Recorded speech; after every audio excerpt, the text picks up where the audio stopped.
শোনো ছোট ভাই, তোমাকে একটা কথা বলি, মনে রাখবা মুনাফিকের আলামত তিনটি। একটি হাদিসে আছে, আরেকটি হাদিসে আছে যে মুনাফিকের আলামত চারটি। কি? চতুর্থটি হলো সে যখন রেগে যায় তখন সে গালাগালি করে।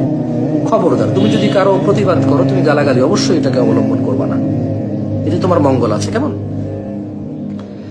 আচ্ছা, যাক, তুমি প্রতিবাদ করবা। যদি আমি অন্যায় করি, আমার বিরুদ্ধে প্রতিবাদ করবা। যে অন্যায় করে প্রতিবাদ করবা, এটা তোমার ইমানের কর্তব্য। যে তোমার যদি হাত দিয়ে থামানোর চেষ্টা থাকে, হাত দিয়ে থামাবা। এবার আমার বিরুদ্ধে কেন? আমার বিরুদ্ধে যদি তোমার মুখ দিয়ে বলার সাহস থাকে, বলবা, সুযোগ থাকে বলবা।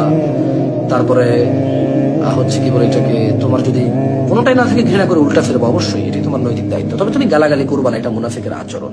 আচ্ছা গেল এটা।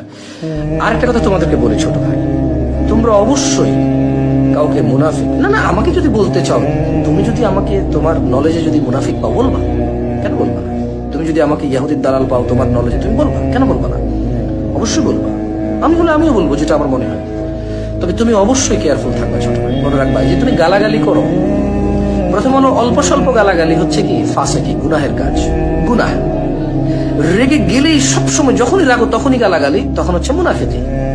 কিন্তু যখন তুমি কাউকে কাফের বলবা, তুমি যখন কাউকে মুনাফিক বলবা, নিজে যখন ক্লেম করবা, মনে রাখবা, একটা হচ্ছে গালি দেওয়া ফাসেকি মানে গুনাহের কাজ, আর তুমি কাউকে মুনাফিক বা কাফের বলা মানে হচ্ছে তুমি ক্লেম বা দাবি করতেছো। তখন ওই সামনের লোকটা যদি মুনাফিক বা কাফের না হয়, তাহলে এই মুনাফিকি আর কাফের তোমার উপরে বর্তাবে। তুমি এটাকে সিরিয়াসলি নাও। মুহাম্মদ সাল্লাল্লাহু আলাইহি ওয়াসাল্লামের হাদিস এটা। তুমি যত বড় আলেমের ছাত্রই হও, ছোট ভাই আমার, তুমি যত বড় বক্তার শ্রোতাই হও, তুমি আস্থা রাখো আমার এই কথা।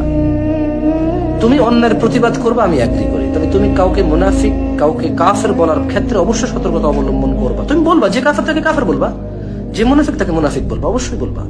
তবে তুমি সতর্কতা অবলম্বন করিও, কারণ যদি সামনের লোক যদি মুনাফিক না হয়, সামনের লোক যদি কাফের না হয়, তুমি যাকে নাম ধরে বলতেছো, তাহলে এটা তোমার উপরে বর্তাবে। আর তুমি তখন এই কথা বলে পার পাবা না। তুমি তোমার আলেমকে জিজ্ঞেস করো যে কিয়ামতে যখন আমি অপরাধী হব আর আমি বলবো যে ইয়া আল্লাহ, আমি তো জানতাম না, আমি অমুক অমুক বড় রব্বানিয়িন যাদেরকে আমি আমার মাথার তাজ করেছিলাম, ওদেরকে অনুসরণ করে আমি কথা বলেছিলাম, তখন আল্লাহ তোমাকে আসলে এই এক্সকিউজে ছাড়বে না, হয়তো আমাকে ওই এক্সকিউজে ছাড়বে না।